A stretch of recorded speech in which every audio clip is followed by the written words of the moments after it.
Kung balak mo kumuha ng engineering course, di naman required na STEM ang kukunin mo sa senior high.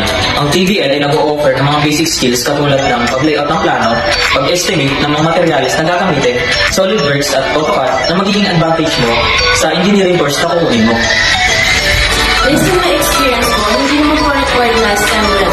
Kasi kung entrance exam na pag-uusapan, ang main coverage nito is knowledge from grade 8 to grade 10. Kumbaga, general knowledge talaga. Ang pinakamatak sa akin salita nung nag-aaral tao dito sa civil technology ay yung bintawan ni Sir L.G. Quijano na labor is honor. Huwag kang mahiya kung labor ka, inutusan ka ng masarata sa'yo. Ang ibig sabihin ng kabilibigan o inutusan ay may tiwala sa'yo yung tao mo.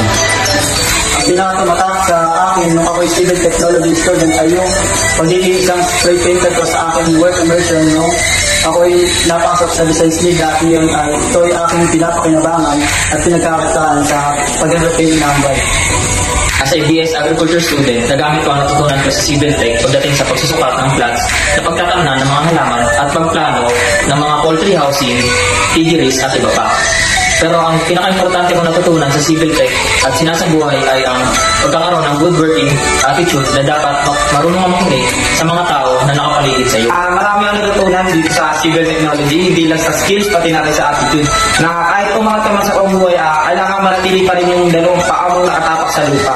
Actually, after namin graduate, tinatap kami na company which is Designs League na at naging manggagawa kami noon. After noon, natapos namin yung kontrata. Nag-apply ako sa isang kontrata sa DPWH. Isa ako labor noon.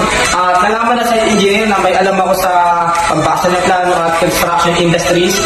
Sinuggest niya ako sa project manager ng Laguna at Pro Big Builders Development Corporation sa Pasig City. At doon nakausap ako ng HR, tapos ako yung exam. At nakausap ako ng pinaka-HR doon na sabi niya, ako lang daw ang nag-iisang OIC na hindi graduate ng college. Bali, ang laking tulong sa akin ng Civil Tech na pinag-aralan ko simula grade 7 and grade 12 ay nagamit ko sa akin ang buhay hanggang sa ngayon. Maraming salamat.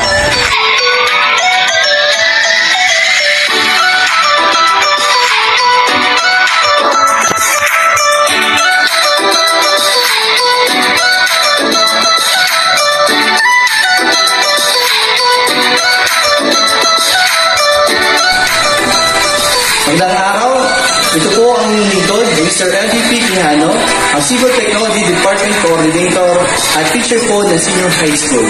Welcome po sa ating Civil Technology. Ang offering ng Civil Technology Grade 11 ay covered ng rough carpentry at tungkol sa construction safety na para maging safety officer. Offering natin ang Civil Technology Grade 12 ay nagpatungkol sa cabinet making, matutunan din ang paggamit ng AutoCAD sa paggawa ng plano ng furnitures and cabinet. Matutunan din ang mga bagong teknolohiya gaya ng engineering, CNC at SolidWorks.